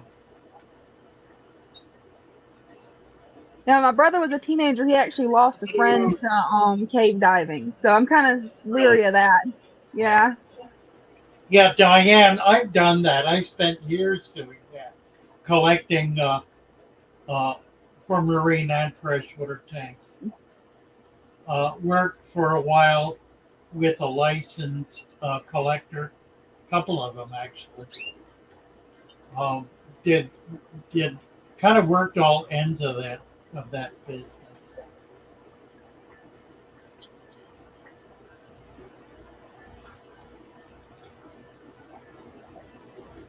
Oh, yeah, Mike, that's good. 3/4 inch is fine. Go ahead and cap it.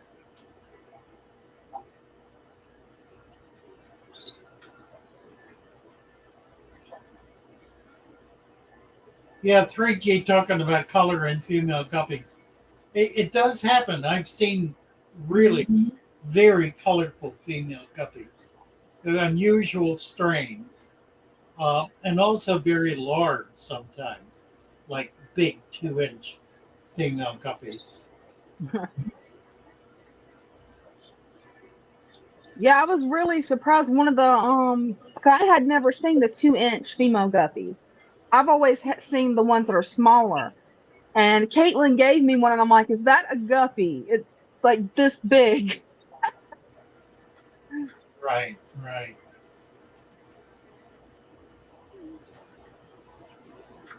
Oh, yabba dabba doo. Put your song up, Dina. Let's play Yeah, your. whenever it dropped me, it removed it.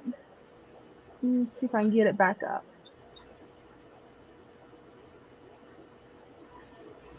There you go.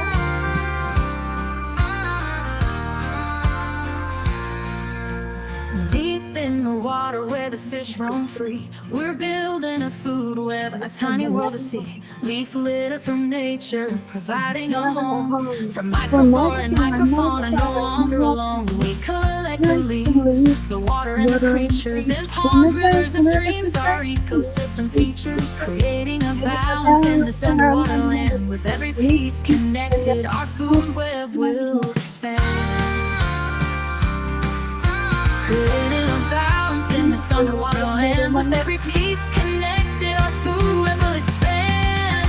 Building the food web in our aquarium today, feeding our ecosystem in the most natural way. Leaf litter provides the perfect home for all, a thriving underwater world standing proud and tall.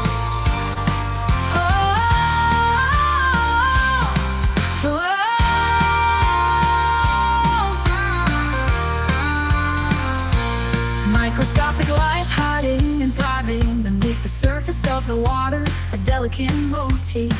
As we watch them flourish in a tiny space, we see the importance of maintaining a place. We care for our aquarium with love and dedication, knowing that every element plays a vital relation. From the smallest to the largest, every creature has a role. Together they create our harmonious home. Building the food web in our aquarium today, feeding our ecosystem in the most natural way. Leaf litter provides the perfect home for all, a thriving underwater world standing proud and tall.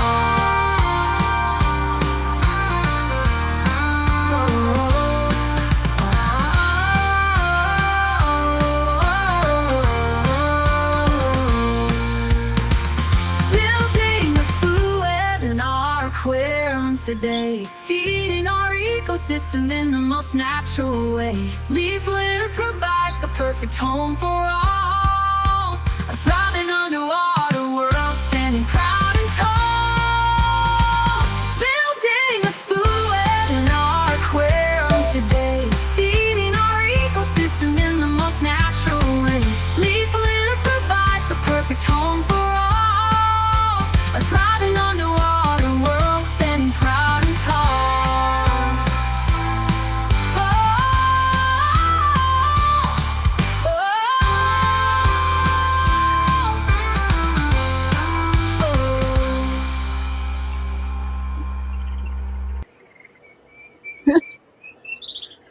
Yeah, I That's just saw the comment where it was doing the echo. Sorry about that. I didn't realize it was echoing. I can't hear it on my ear. Carly Puig, Rio de Janeiro from Brazil. Wonderful. Psycho Plant Lady didn't. What didn't? Oh, you didn't know that, right? Mm-mm. Yeah, I can't hear the echo on my end. I Carly, think the connection's just bad from how bad the storm is. you I'll are have to, required to dance, Carly. It is required. We yep. don't mention it because it's sort of assumed, you see. It's an unspoken rule. If it were my song, I'd have been dancing. It's Dina's song.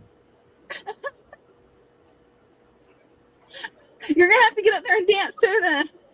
Shammy Sham.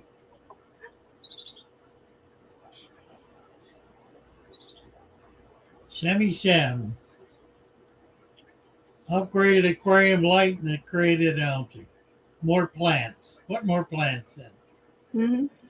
That'll fix it. Fix it right up. Dwarf cichlids are wonderful. Ken wants to leave it alone. Leave it alone is talk about where it is and what you got. It should be on the Printify stores where it should be, but it may also be on the spreadsheet store. It could be on either one because I've been running into a problem with Printify, and it's really strange because they started discontinuing some products. So I'm kind of trying to get the products back up on Printify. Oh my. Yeah, the order that I had of my shirts, I found out why they didn't come in. They canceled it because they no longer work with that distributor. Yeah. Stan, you're not allowed back. I'm gonna put Stan in timeout. That was uncalled for. Uncalled for. 62 degrees in Rio. Wow. Well, that's pretty. Right. Winter. Yeah. It's winter in South America, says Bob. That's what I was thinking. Right. Matt has a Pistos, blue rams, Bolivian rams, leopard danios, and an angel. Nice collection of fish. All right, guys, we are at the witching hour here. We're gonna draw a line in the sand and bring this madness to an abrupt halt momentarily here. Mm-hmm. In a moment, in a dire moment, in a split second, such as you won't even notice it. Dina, thank you so much for the evening. Thank you, Father Fish. It's been great fun. Always great fun. Good to be with you. Catch the new video about the book. It's not getting a lot of play. Please share it. Try to get the word out. It's a great video. Just a brilliant video. Please watch it and try to promote it. Do what you can. We need a lot more people to see it. Definitely will. Love you all. Love you guys. Bye for now. Bye.